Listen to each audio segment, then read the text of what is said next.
Hi, and welcome to ENVS1003-6103 for 2025. This year, there are big changes for our course. Up until now, we've operated in first semester, and it's been some time since I've taught a course in second semester. Not much change, I suppose, but it's going to be a lot colder for us out in the field this year than it has been in previous years. I'll talk to you about that over the course of the semester. The other big change for us this year is that, in contrast to the last 15 or so years, this year we'll be using an entirely new learning management system. Well, new for us anyway. Canvas has been in use at universities and schools all over the world for some time. This year, the ANU is beginning a process of transitioning from Wattle to Canvas, and ENVS1003-6103 is one of the courses in the Fenner School that is transitioning this semester. You might find that other courses around the campus are transitioning as well. For all of us, teaching staff as well as for you, this might be a slightly bumpy start to the use of Canvas, one that will get easier over time. But I know in particular this is going to be a challenging time for those of you who are going to be operating across two learning management systems, Wattle and Canvas, simultaneously. To ease that transition for those students, but for everyone experiencing movement from Wattle to Canvas, and that's everybody, I've tried to design a Canvas site that will be as much like our historic Wattle site as possible. The problem is, though, that our historic Wattle site was quite different to the Wattle sites that you saw in other courses. So it's a good time to produce a video just to step you through our Canvas site so that you know what to expect before the semester starts. So let's switch from this wonderful view of Black Mountain behind me and the ANU to one of Canvas. Now remember, to access Canvas, you go to the same student portal on the ANU website that you would go to if you wanted to access Wattle. So here is the ANU website.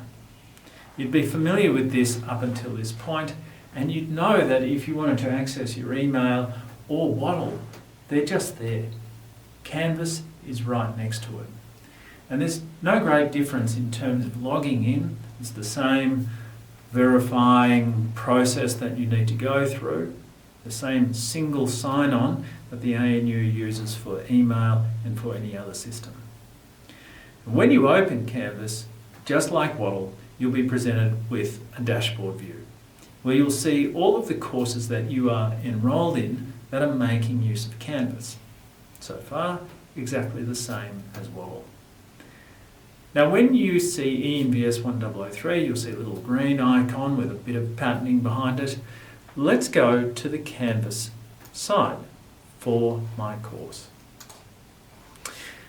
Now this purple bar around the outside, this frame around the outside, is not something you'll see. It's there for a reminder to me when I'm using Canvas that I am looking at a student view, not at the teaching or the design view that I normally see. Now this is the ENVS1003-1003 Canvas website, or Canvas teaching site. You recognise by the end of the semester that this image was taken on Black Mountain. Now, unlike many Wattle sites and Canvas sites, as you're going to experience them, this course does not include a great list of options down here on the left-hand side. My experience is that those kind of sites that have big lists on the left-hand side and have week-by-week layouts are really dull to work with. And we're already working with a difficult topic this semester by introducing inferential statistics. In preference to that layout, the ENVS1003-6103 Canvas site uses a tiled format so that you can access all of the course resources easily on a laptop, on a desktop, but as well as on your phone. Now, let's take a moment and just have a look at what we can see on the front page. And to do that, I'm just going to hide myself for a moment. Doesn't seem I can do that, so I'll just have to step out of the way. Now, on the front page, you'll see that there are tiles here, as I mentioned, that break down the key resources for the site. Now, in terms of key things like the content, the lecture content, the practical content, those resources are presented here, broken down by the two teaching blocks. Weeks 1 through to 6, weeks 7 through to 12. So if we want to have a look at that quickly, we just click on the syllabus for week 1 through to 6, and you'll see that by week, the content is broken down into lecture content and practical content. There are hyperlinks all over the place here. The title of each lecture or each practical, when the hyperlink is active, is the link to the PowerPoint slides that we'll be using in the lectures. In addition to that content, you'll see that there's also recommended reading, as well as, when it comes to the practicals, the kind of things that you should be doing in advance. Now, in addition to that, you'll see that the venue for each of the learning activities is included there. And by clicking on that, it will take you to a Google map, so that if you're not sure where things are, you can find it pretty quickly on that Google map and use that to navigate around the campus. Now, one important element that you need to engage with very early on in this course is the Field Safety Declaration. In fact, for the first week, you will not be able to undertake the independent activity, which is mandatory for everybody, until you have completed that Field Safety Declaration. Why do we have it? Well, in this course, we go out to the field.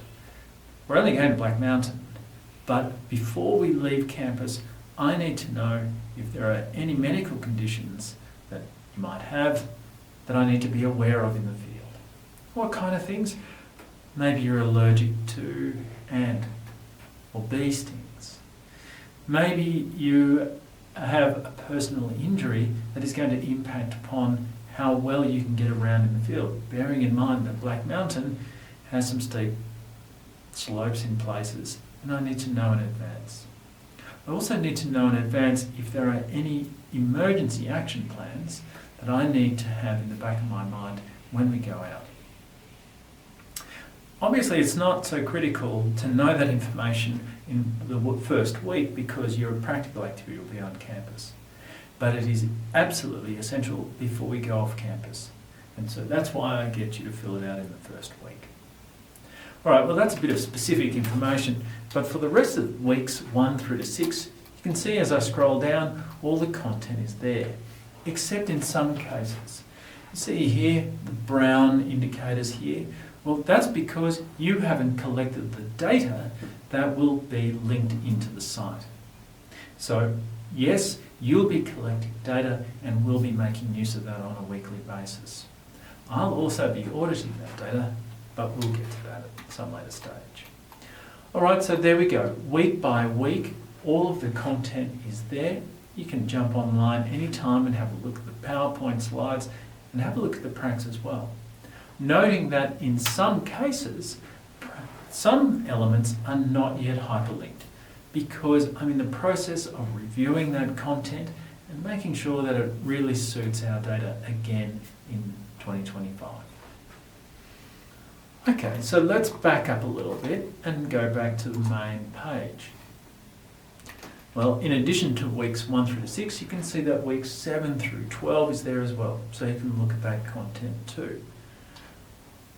Obviously, for a lot of reasons, other students are really interested in the assessment content, so let's have a look there.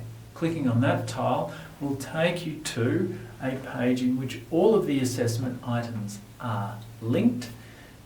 Of course, the quizzes are not open yet, but this is where you're going to access all of that from. Bear in mind that in Canvas, on the main page, on the right-hand side, there are also links to important upcoming dates. And those are also links to the quizzes. Now you'll see through the assessment content, there are a number of quizzes there, 5 online quizzes, and then everyone completes a research article critique. What's involved in that? Well, we'll get to that in a little while, when the semester starts. There's also some audited data submissions, and then specific pieces of assessment for the undergraduate students in the course, as well as graduate students. Now, this course also includes an honours pathway option, and you see that link down the bottom. Now, unlike other courses, our honours, well, it's not open yet because the semester hasn't started, but unlike other courses, the honours pathway in ENVS1003, it is open only to undergraduates, but it is open to all undergraduates who wish to participate in it. You'll get more detail on that in a couple of weeks, once the course starts. Let's go back to the main page again.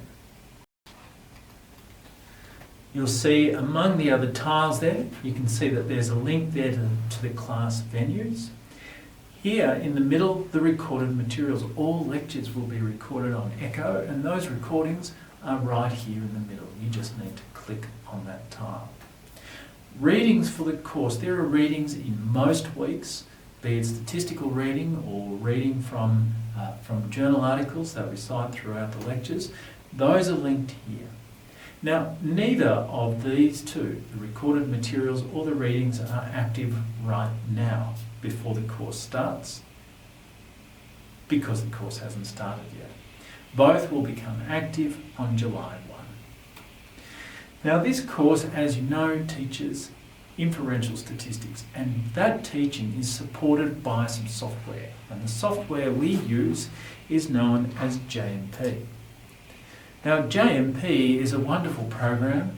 It makes data analysis quite intuitive, and it's even more wonderful insofar as it is free for all ANU staff and students to download and install on their own machines. Now, to do that, we used to have to manage the process ourselves in this school. In fact, I used to have to get students to manually sign pieces of paper, and I would take 200 or 250 signed licenses to IT across the way. Now the entire process is managed by SAS or JMP themselves. And you can see, to start the ball rolling, you can just jump over to JMP Student Edition and you can start the process of downloading and installing the software straight away so that you're ready to get going in week 1. Alright, so let's back up a little bit and go back to the main page again. Now, as you saw in the assessment, everyone in the course needs to complete a research article critique. Now, I will give you the article that you need to critique. I'll give you the title anyway. And here is some supporting content focused on academic writing so that you know what the expectations are when it comes to writing itself. The expectations of what you would present in your research article critique, well, we'll cover that once the course has commenced. The last tile down the bottom here is a tile that you can use to get in contact with us. As the convener, I'm the principal point of contact for most things within the course, and you can see that my contact details, my email address is sitting right there. Now you'll see that I'm really only available by consultation, and that's because I have very few hours left in the week after I've finished teaching practicals and delivering lectures. Now, most of my hours available for consultation are on Tuesdays or on Mondays. There's very little time outside of that. But you can make a booking, or make an appointment to meet with me through this link. or you can talk to me at any practical. I'm at every one of them. If we scroll down, you'll see that we have a big teaching team in this course. We have 3 demonstrators in each practical and a different set of 3 demonstrators in each practical. And they're listed here, and I'll be putting their contact details on the Canvas page once they've told me they're happy for me to do that. Further down the contact page, you'll see an element that I have not filled out yet, and that's because it's for the class representatives. For each practical, we will need 1 representative. Why do we do that? Most courses only ask for 1 class representative. Well, giving feedback to 1 person, it's often difficult to do, and it's often difficult to find the time as 1 person to represent an entire course.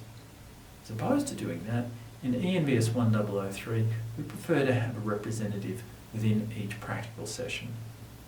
Bear that in mind, and if you're interested in being the class rep, then let me know in week 1.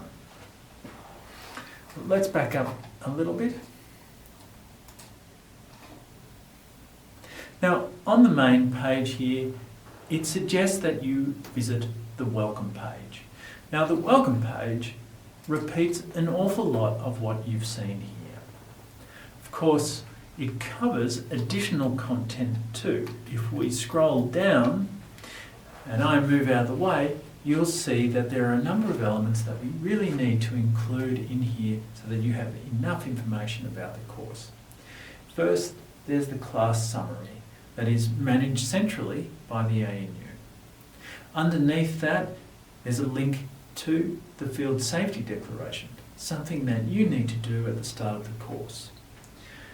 A link to the course contacts, well, that's the same course contacts page that we just looked at, and also a link to the map of the class venues, again duplicating what we've just seen on the main page. Why are all these things duplicated? Well, for some students, different locations work better. And so instead of having tiles, some students prefer to have text listed like this. So we have a set of different formats to suit a broader range of students. One thing here that is not on the main page though is this strategies for success. So I'm going to click on that, and I will mention these strategies for success again once the semester starts. Here is just a set of suggestions from me giving you some kind of guidance in terms of how you might progress through the course in the most successful way possible. You might be concerned about whether you're going to pass the course. Maybe you're concerned about doing statistics. Maybe you don't feel comfortable completing a course that has a statistical component or a little bit of maths. Well, take heart if you're one of those people, because up here it points out something important about this course. That is that we like to focus on conceptual elements of statistics rather than the mathematical. We like to apply statistics with our own data rather than endlessly talking about meaningless examples. There'll be a bit of examples, but for the most part we try to use our own data so that you have a sense of where it has come from and why it matters. And that difference between this course and most other statistics courses means that more than 97% of students who submit all of the assessment pieces at least pass this course. A lot of students do a heck of a lot better. However, if you miss one piece of assessment, the chances of passing start to drop substantially. Now, don't worry then, though, when I say that the pressure is on every single assessment piece. I understand that problems arise for students every single semester, and it can get in the way of getting assessment in on time. The important message to take on board right now is that when you're experiencing problems that are likely to impact upon your assessment, you need to talk to me. I can help. All right, so let's look down the rest of the page. You'll see that there are different channels through which communication will take place in the course. Announcements will automatically appear on the main page in Canvas, so you don't need to go looking for them. But there is, of course, Q&A as well. Now, those elements are also embedded up here in the discussions link on the left-hand side of the screen. So there are lots of places you can go and get the same information. What I don't want you to think is that this website or the course site is complex and there's all sorts of stuff going in lots of different directions. I might miss something. Well, that rarely ever happens because all of these things that you're looking at are duplicated so that we make sure that you definitely see them. One thing to bear in mind is that a lot of communication in this course is done via email.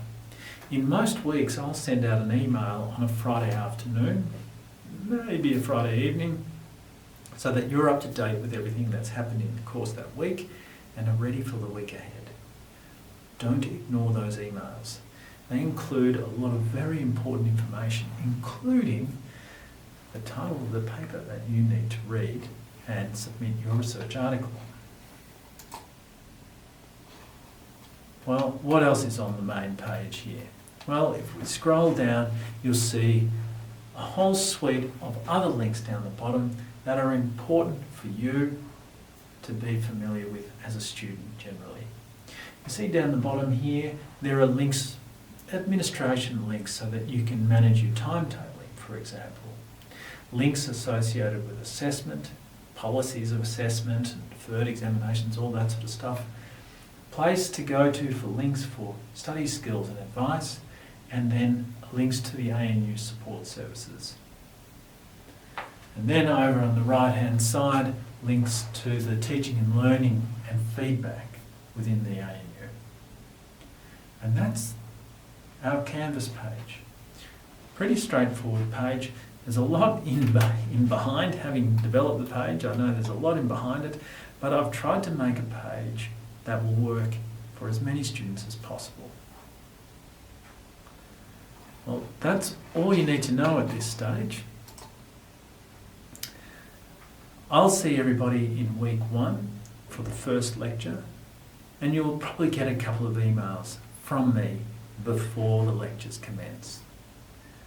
Bear in mind that in the first week, in addition to lectures, we have a practical activity that all students need to complete. That activity is on campus and it can be completed in any of the practical time slots, regardless of the time slot that you enroll in. So you can do your practical in the 9 through 12 session on Wednesday, Thursday or Friday, or you can do it in the afternoon session across any of those days. The one session that is not running this semester that is timetabled is the Tuesday afternoon session. But you can attend any of those other times. Of course, once we're in week 2 and onwards, you'll have to stick to the practical time, the practical session that you have enrolled in. Well, that's it for now. I'll see everybody in week 1.